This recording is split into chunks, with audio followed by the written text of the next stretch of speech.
All right, to continue our chainsaw use stuff with our friend Kevin, we got the first tree down. He got the first tree down. And then now we're trying to get that one there. Where's my finger at? There it is. That tree there. And so we'll get that one when we get it tight and get ready to cut again. Then we'll do another video of that. Some of the things that that we haven't done or hadn't talked about. So right there, he's got a trauma kit right there on his hip. That's awesome. He shakes his rear for us.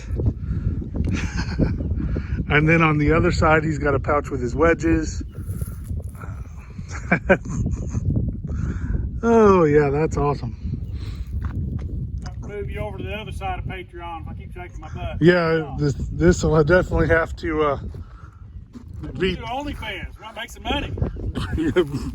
be demonetized because you're shaking your butt. So right there is where you're trying to get this weighted line. Holy cow! Oh, just a reminder, the last tree took 6 throws. You know, you don't have to tell everything you know. All right, we'll get this tied up and be back with you guys. Here we go with the next one. A little bit different, but pretty similar.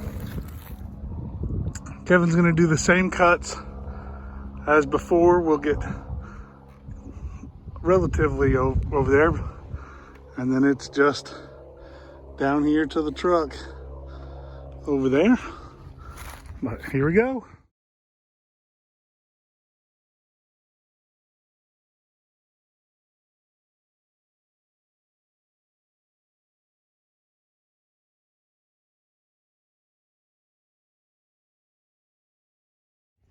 All right, Jimmy, easy up. So we've done our cuts. Go ahead.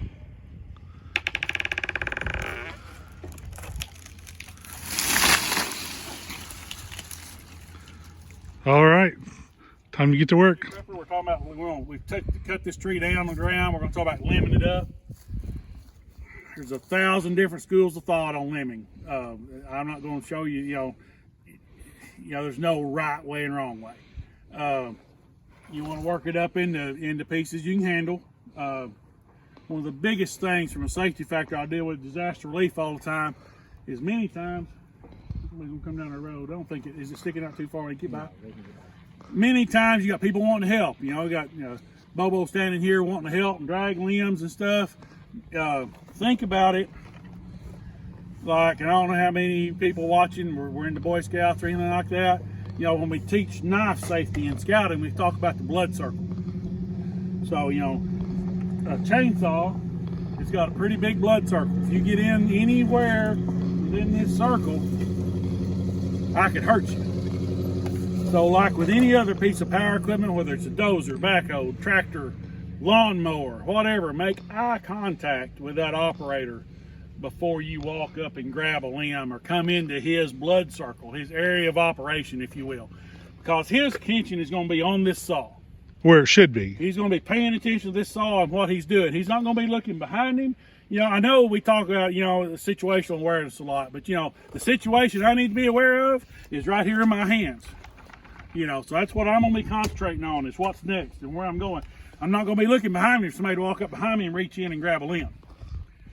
I was working in disaster relief one time, a tornado went through, and I was out working a tree up, and I was down here, and I was cutting this limb here, and all of a sudden, a little hand reached in with a big diamond ring on it and grabbed the limb right here by me and drug it out of the way. And that little old lady, who's awesome, by the way, at that point, she was like 68 or 70, 72, something like that. Just awesome lady, lives in Eureka Springs, Arkansas. And she was, she's a ball of fire. She'd outworked all of us probably standing here, but she wanted to help. And she reached right up in there and grabbed that limb, got it out of my way. It was the most dangerous thing she could have done, because if I'd all of a sudden decided, oh, well, I need to cut that limb next, I would have just moved over. Yeah. So be really, really conscious of that, because we all want to help, especially if you're trying to do a disaster scene or something, or you're wanting to help. Even your kids out helping you drag brush and stuff, tell them eye contact. Make eye contact with the operator of whatever you're working with before you get up in his circle.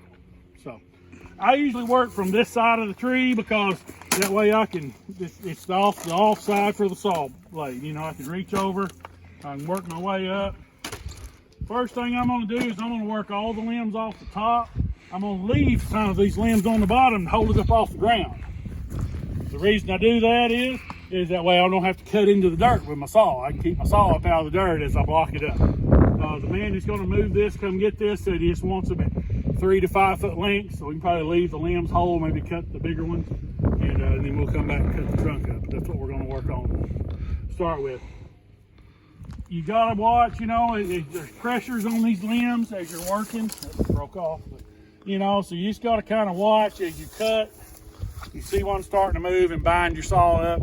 That's a whole nother class and a whole nother video and stuff. But, you know, not for our intents and purposes today. We're just going to talk about just the sheer basics and how to do it. If we want to do some kind of storm sawing class later and really talk about the pressures and why you get those angles and stuff, we can come back and do that another time. So Kevin, what Bobo and I are going to do is we are going to film you doing the lens, and then when you got the saw cut off, then we'll come in and help you drag them out. Good plan. If I get in the bind any other way, I'll stop, I'll motion you forward or whatever, you know, we'll figure it out. Awesome.